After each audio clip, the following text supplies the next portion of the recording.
Alright, so hello guys, magandang araw sa inyo at welcome back again na naman sa ating YouTube channel at sa panibagong video, tutorial na naman. Okay yun, so wiring diagram ulit tayo, no? And kung nabasa nyo na yung ating thumbnail, so bali for today's video, kill switch, side stand yung ituturo ko sa inyo guys, ano? So napakadali lang naman yun, yung mga motor na walang side stand kill switch, so pwede nyo siyang installan for safety purposes. And kompleto na siya, and napakamura lang ng mga parts nito guys. So bali DIY and plug and play lang siya. DIY sa napakadaling paraan, at the same time plug and play sa napakadaling paraan din. And applicable to sa mga ayun, pwede rin to sa 2 wires na susian and 4 wires na CDI, ano. So bali yung inuna lang natin dito is yung common, kung saan 5 wires yung ginamit natin, at the same time yung sa susian is 4 wires. So napakadali lang naman i-install nito guys. Ang kailangan lang natin dito is brake lever switch. Ano nga ba yun? Ito yung switch sa may preno natin sa kamay, ano. So nakakabili tayo nun sa Shopee or sa mga motorcycle shop. Napakamura lang nun, maliit lang siya, micro switch lang siya. So ito kasi guys, itong switch kasi na to, ito yung switch ng brake light natin sa likod. Kung saan kapag piniga natin yung preno, iilaw yung brake light natin or yung preno sa ilaw sa preno. So kailangan natin ito para makapag-install tayo ng DIY side stand kill switch. Okay, so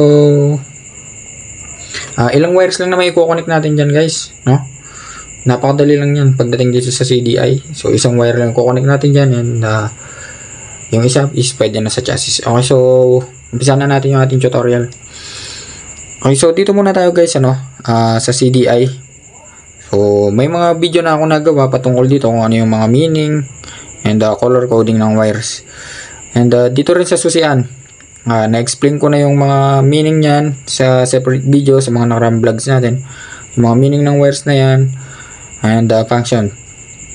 Pero ituturo ko pa rin sa inyo para for example, first time nyo mapanood to, sa maintindihan nyo at makasunod kayo. Okay, so sa CDI natin guys, if ever man na 5 wires yung CDI nyo, CDI or capacitor discharge ignition. If ever man na 5 wires yung CDI nyo, ganito yung mga color coding yan. Isang green, blue na may white, black na may white, black na may yellow, at saka black na may red. So stripes yung mga yan guys, ano. Napakadali lang yan. Okay, sa green muna tayo. Sa green, yung mga ganitong color coding nga pala, kapag ka green yung kulay ng ground nyo, common ito sa mga China na motor, Honda, at iba pa. So kapag ka green, automatic yan ay ground. Yan. So ibig sabihin negative yan, ground. Okay, so yung green natin, ground. Yung blue na may white, yan yung ating pulser.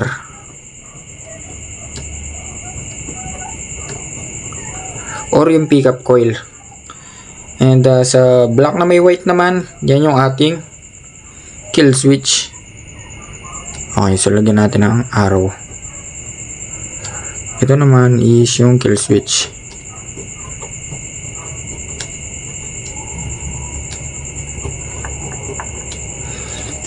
Then sa black na may yellow naman, ito is pupunta naman to sa ating ignition coil.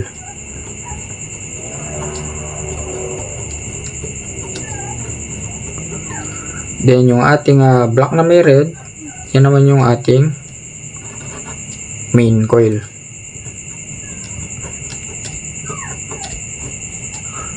Okay, so sa lahat ng pinangalanan natin dyan guys, ang gagalawin lang natin dyan is itong kill switch. So wala na tayong gagalawin dyan, and explain lang natin yung mga meaning para if ever man na makita nyo siya, alam nyo na yung ibig sabihin. So dito lang tayo magpo-focus sa kill switch. Then punta naman tayo sa ating susian. Sa susian, na-explain na rin natin dito dati sa mga nakarang vlogs natin, pero explain pa rin natin. Okay, sa susian natin meron tayong 4 wires dyan. Isang green, so automatic yan yung ating ground, negative, so connected siya doon. So kapag nakakita kayo ng ganitong symbol, yan yung ground, po pwedeng i-connect yan sa ating chassis. Okay, so balik tayo sa ating ignition switch. So sa ignition switch, meron ulit tayong makikitang black na may white dyan. So connected dyan sa CDI natin kung saan yan yung ating kill switch. Yun. Okay, para sigurado, lagyan na rin natin siya ng pangalan.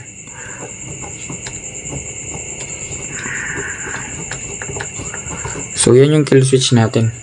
And yung ating red naman, solid red, pure red. Yan. So itong wire na to is galing to sa may battery. Sa positive terminal ng battery. Okay, so hindi ko na sinama yung battery dito kasi nga hindi naman siya kasama sa wiring natin. And siyempre yung ating black, yan yung ating accessory wire or ACC wire.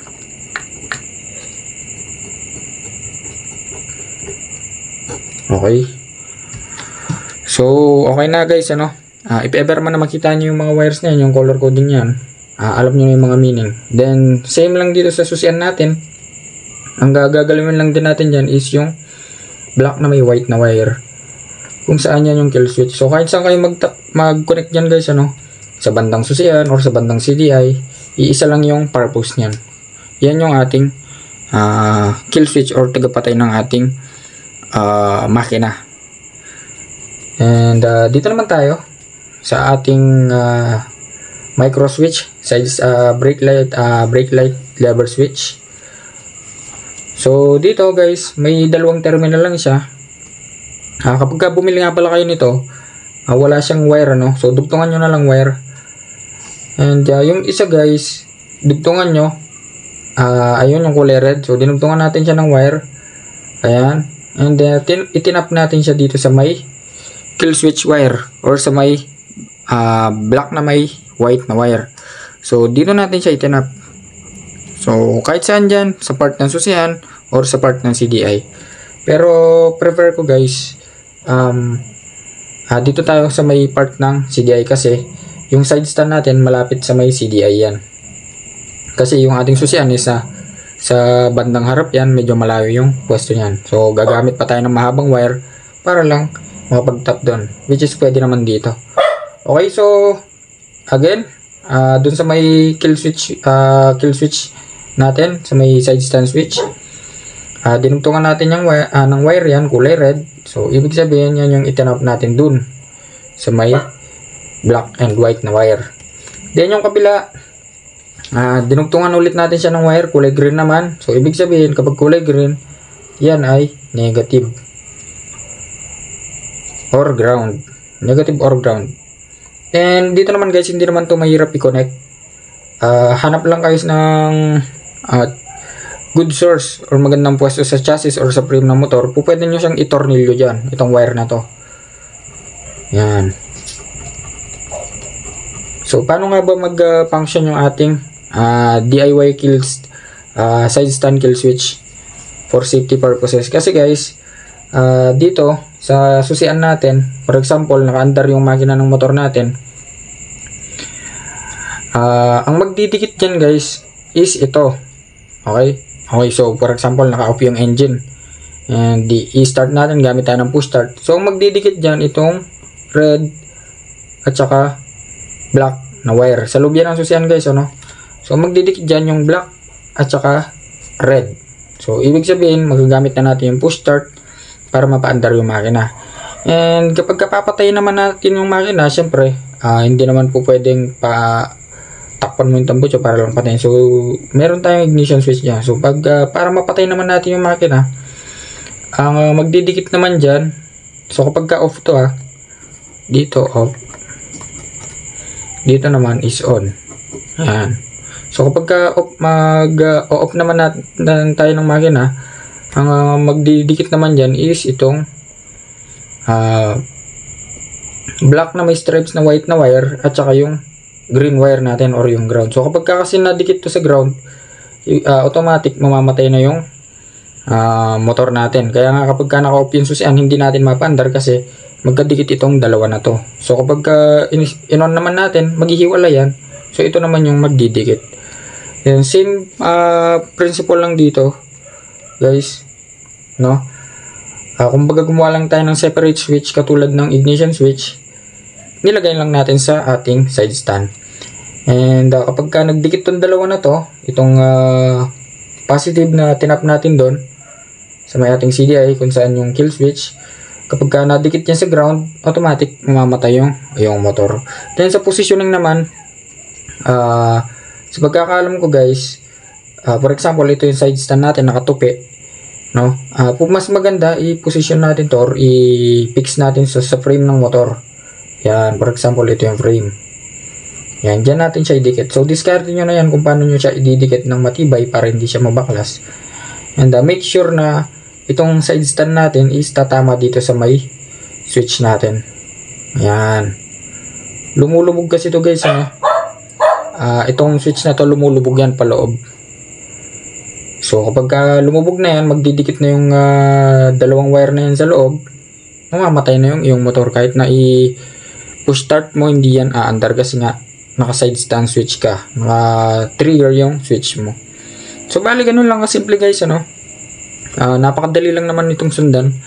At kahit sa inyo, kaya nyong i-DIY to, kaya nyong gawin to. So, napakadali pa. So, bali hanggang dito na lang at sana may natutunan kayo. At kung nagustuhan nyo yung video na to, so please like, share, and subscribe.